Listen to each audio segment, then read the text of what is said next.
स्वागत है आप सभी का। आपके साथ मैं हूं स्वप्निल। आज निरंजन आर्य को विदाई दी जा रही है, उनका फेयरवेल चल रहा है और देखिए किस तरह की तस्वीरें सामने आई हैं फेयरवेल से जुड़ी हुई। आप अपने टीवी स्क्रीन पर देख पा रहे हैं। साफा पहनाया गया, फूल माला पहनाई गई, विंटेज कार को भी फेयरवेल कार्यक्रम में शामिल किया गया, जिसमें उन्हें अंतिम विदाई दी जा रही है। वो विंटेज कार में सवार हैं। जिस तरह से फेयरवेल की तस्वीरें सामने आ रही हैं वो ये बता रहा है कि अधिकारियों के बीच में वो कितने प्रिय थे, अधिकारी उनसे कितना प्रेम करते थे, अधिकारियों से उनका किस तरह का रिश्ता था, ये समझना हो तो इन तस्वीरों को देखिए आप। विदाई समारोह की ये तस्वीरें हैं, न ये कोई रोड शो है, न ही किसी तरह का कोई सियासी आयोजन। ये एक फेयरवेल पार्टी, फेयरवेल ऑर्गेनाइज किया गया निरंजन आर्य का। और सहयोगी लवली इस वक्त लाइव हमारे साथ जुड़ रहे हैं, कुछ ही पलों में आपके टीवी स्क्रीन पर होंगे। लवली, क्या तस्वीरें इस वक्त की आप हमें दिखा पाएंगे?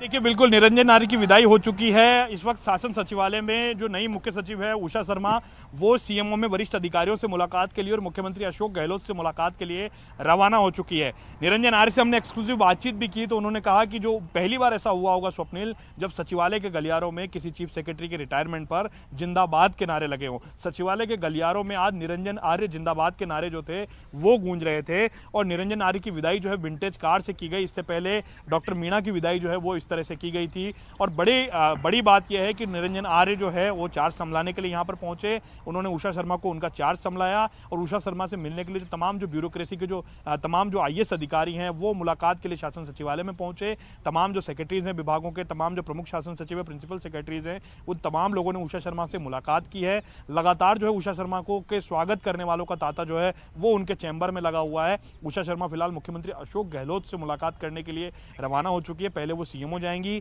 सीएमओ में जो वरिष्ठ अधिकारी हैं, विशेषाधिकारी मुख्यमंत्री के जो हैं उनसे मुलाकात होगी, जो मुख्य जो सचिव हैं उनसे मुलाकात होगी। और उसके बाद में मुख्य सचिव का जो कार्यक्रम है वो वापस सचिवालय के चैम्बर में आएंगी। और यहाँ पर जो रूटीन जो फाइल्स हैं, जो चार्ज ज्वाइन करने के बाद में जिन फाइल्स का निस्तारण करना, जिन फाइलों को निकालना है, वो फाइल की जो विधिवत जो प्रक्रिया होती है जब नए मुख्य सचिव के ज्वाइनिंग के बाद की, तो वो प्रक्रिया यहाँ पर अपनाई जाएगी। बड़ी बात यह कि निरंजन आर्य की जो विदाई हुई है वो यहाँ से खाली हाथ नहीं हुई। निरंजन आर्य को सरकार ने अपने पास रखा है, मुख्यमंत्री ने उन्हें अपना सलाहकार बनाया है। और सलाहकार रहने के नाते वो किस तरह से राजनीतिक क्षेत्र के अंदर जिस तरह से लगातार उनकी पकड़ थी, ब्यूरोक्रेसी के मुखिया होने के साथ साथ उन्होंने राजनीतिक क्षेत्र और सामाजिक क्षेत्र में जो काम किए, शायद उसी का फल उन्हें मुख्यमंत्री अशोक गहलोत ने दिया और निरंजन आर्य को उनका अपना सलाहकार जो है वो नियुक्त किया है।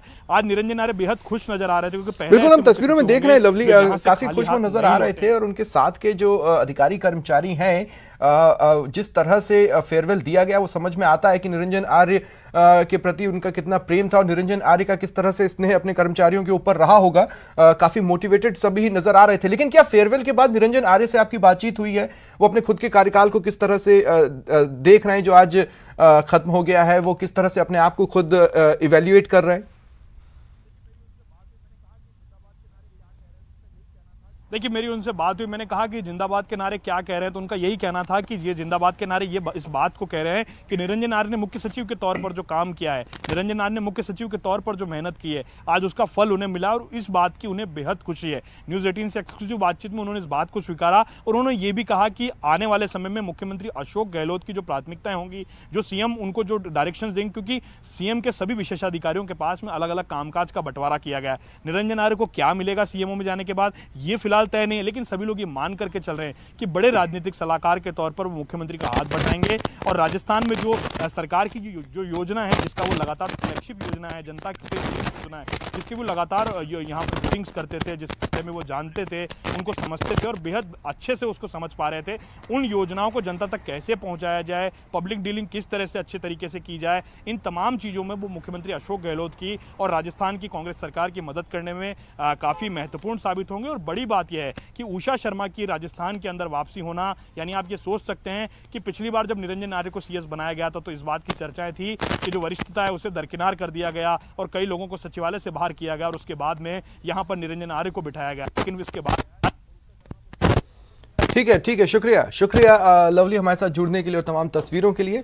तो फेयरवेल की कुछ तस्वीरें तो आप अपने टीवी स्क्रीन पर देख ही रहे हैं, क्या कुछ हुआ और फेयरवेल पार्टी में हमारे सहयोगी ने जायजा लिया, आपको दिखाते हैं। में एक बड़ा फेरबदल हुआ है। मुख्य सचिव के पद पर उषा शर्मा ने पदभार संभाल लिया है। तो जो तत्कालीन जो मुख्य सचिव हैं निरंजन आर्य, उनका विदाई समारोह जो है वो शासन सचिवालय में आयोजित हो रहा है। निरंजन आर्य को जो कर्मचारी हैं, तमाम जो लोग हैं, वो उन्हें विदाई दे रहे हैं। राजस्थान के मुख्य सचिव के तौर पर उनका कार्यकाल रहा और उसके बाद में उन्हें राजस्थान के मुख्यमंत्री ने जो है वो OSD अपना जो विशेषाधिकारी है उसके पद पर उन्हें नियुक्त किया है। और निरंजन आर्य को बग्गी के माध्यम से जो है वो विदाई जो है वो तमाम जो कर्मचारी, तमाम जो अमले के लोग हैं, जो कर्मचारी संगठन है, वो उनको विदाई दे रहे हैं। उनके साथ में उनके परिवार के लोग जो हैं वो भी मौजूद हैं। सर, ये जिंदाबाद के नारे क्या कह रहे हैं सर? बड़ा अच्छा लग रहा है, संतुष्टि है। जो हमने मेहनत करी, लोगों को पसंद आया। मैं बड़ा आभारी हूँ। ने कहा कि वो आभारी हैं और उनका जो कामकाज है शायद वही आज जो है जयकारों के नारों में तब्दील हुआ है। ऐसा पहली बार हुआ है कि शासन सचिवालय में किसी ब्यूरोक्रेसी के मुखिया की विदाई हो रही हो और जिंदाबाद के नारे जो हैं वो शासन सचिवालय के गलियारों में लगाए जा रहे हों। कैमरा पर्सन बलवीर के साथ लवली बदवा, न्यूज़ 18 जयपुर। और आपको ये भी बता दें कि उषा शर्मा प्रदेश की नई मुख्य सचिव बनी है। उषा शर्मा ने मुख्य सचिव का पदभार संभाल लिया है। निरंजन आर्य ने उषा शर्मा को चार्ज सौंपा।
राज्य सरकार की जो प्राथमिकताएं हैं, विकास के कार्य को लेके, आपदा प्रबंधन को लेके, लॉ एंड ऑर्डर को लेके, वो जो है उसके प्रति जो है संवेदनशील होके उसमें पुरजोर प्रयास करके उन योजनाओं को आगे से आगे कैसे बढ़ाया जाए और प्रदेश का नाम राष्ट्रीय और अंतर्राष्ट्रीय स्तर पे कैसे लाया जाए, इसके प्रति जो है किस तरह से हमें सक्रिय होकर इसकी क्रियान्विति करनी है, यही प्राथमिकता रही।